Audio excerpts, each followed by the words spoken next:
सांग मैंने आपण मानकर प्रिय सीरियल तोरी तो सीरियल आपण मानकर प्रिय हीरो राम और चिकी मध्य रे चली झगड़ा जोटा कि आपण माने देखुचंती सेमानक झगड़ा एते बाट आसिके पहुंची जायछि कि तांकर विवाहित जीवन रे बाधा सृष्टि होबा को जाउछि। राम चिक्कू को छाड़ी एबे सिया को और रोही को बाहावा को जाउछथि। जदि आपण माने चाहंती चिक्की राम मिसी जातु आ रोही रो सत सामना को आसु ताले निहते बे वीडियो को लाइक करनेबे कमेंट करनेबे।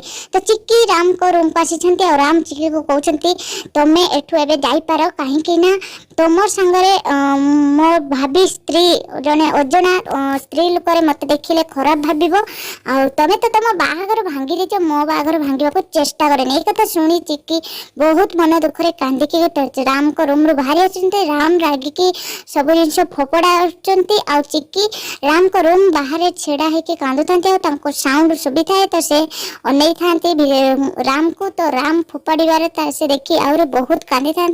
राम भी टेंशन ले बहुत कांदुचंती।